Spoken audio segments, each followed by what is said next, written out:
নমস্কার বন্ধুরা, আমার নতুন একটি ভিডিওতে তোমাদের সবাইকে আবারও একবার স্বাগত জানাচ্ছি। চলে এসেছি নতুন আরেকটা ভিডিও নিয়ে। তোমরা অনেকেই আমার কাছে জিজ্ঞাসা করেছো যে আমাদের কত ঘন্টা করে ডিউটি হয়, কেমন ডিউটি হয়, বাড়ি থেকে যাওয়া আসা করা যায় কিনা। তো তাদের সব প্রশ্নের উত্তর আজকে দেব।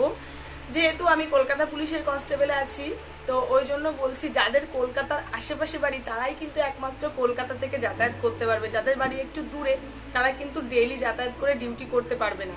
তবে তার জন্য মন খারাপ করার কোনো কারণ নেই। তোমরা ওখানে ডিউটি করবে, ব্যারাকে থাকবে এবং মাসে কিছু তো ম্যানেজ দেবে, সেই ম্যানেজে তোমরা বাড়িতে চলে আসতে পারবে।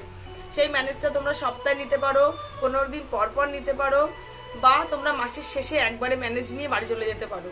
তো এটাই তোমাদের বলছি। আর রইল কথা ডিউটি, প্রথমত মর্নিং এ যে ডিউটিটা হয় সেটা কিন্তু 6 ঘন্টা হয়, সকাল 6:30 থেকে 12:30 পর্যন্ত।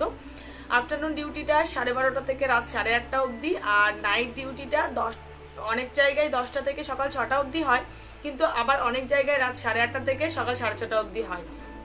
নাইট ডিউটিটা কিছু কিছু জায়গায় 8 ঘন্টা হয়, আবার কিছু কিছু জায়গায় 10 ঘন্টাও হয়। আর এছাড়াও ডিউটি হয় হল্লা ডিউটি, যেটাকে আমরা বলি, মানে আমরা 10টার সময় রিপোর্ট করি, কিন্তু সেটা কখন শেষ হবে সেটা কেউ বলতে পারে না। এগুলো টিল ফিনিশ থাকে সব সময়।